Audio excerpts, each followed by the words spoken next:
Have you ever wondered what games you should keep or you should lose?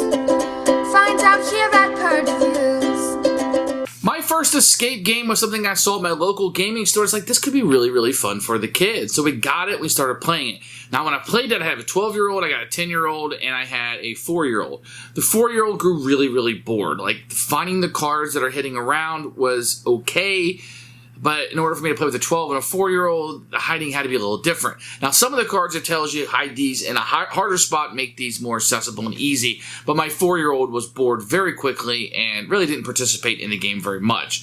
So I think you're going to want somebody maybe 7, 8, or above. Now, the other kids really, really dug it and got into it. Now, you're only as good as your room. So you're going to need 3 rooms to play this, and you're going to be hiding these cards around. You're going to be finding these cards. It's a little bit of app interaction in the game, but not a tremendous amount, but some. And you'll be reading to them as you go through, and there's a little bit of puzzles they can have. Now, the kids did have some issues with some of the puzzles. They're not extremely hard. This is meant to be for the younger gaming group, but I think they lost their boredom of just finding cards, and the puzzles were a little bit above. So, like I said, 7 or 8 would be pretty good. It's like an escape room with puzzles as you're putting these things together, and you need this to move on, and you meet another character.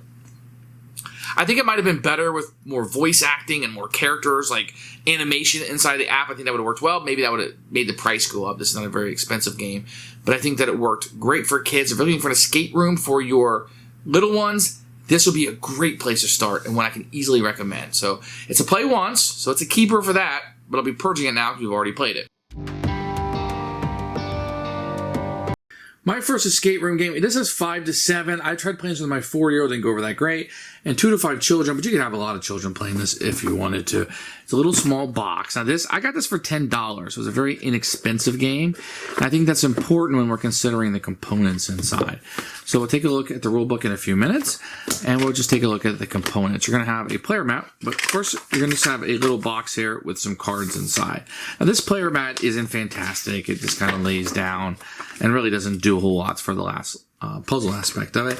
Then you're going to have a bunch of cards that you're going to have in here. Not a whole lot of spoilers because you're watching this, you're probably the parent's going to be running the game, but you can see the cards have different numbers on them here, and you'll be hiding these around the room. That's kind of what the game is. The quality of the cards are okay, but remember, you're probably only going to play this once. Maybe you'll gift it to somebody else. Maybe with some time you can play it later on, but I don't expect for a $10 game the components to be great. But as you can see here, the artwork is very, very good. So here is the rule book. Now, it'll give you the components, no picture, but kind of tells you a little bit about it, the aim of the game. And this is going to be really good because parents are going to be reading through this and understanding what they're going to be doing, because as a parent, you're going to be running the game. You're going to have pictures going to kind of tell you. You'll see here like different colors. This will be what you'll be reading to the children, how to play and set up. So there is some setup for the parents. You're going to need 3 rooms, and it'll kind of walk you through that. What cards will be listed out. So there's a little bit of homework or preparation for the parents to get ready for this. And then you'll start here with the introduction and the story of the game. You'll read things, you'll place cards on the table, and you'll ask them if they have any questions to kind of help them out. Then you'll kind of jump into the story. Anything with purple, you'll be reading out loud. It'll always be italicized. It's pretty easy. And you'll go with the rest of this book is just the stories that you're going to have in the game. The rulebook was very easy. I never ran one of these before. I didn't have any problems, and the kids had a great time with it. So A+ to the rulebook. I'm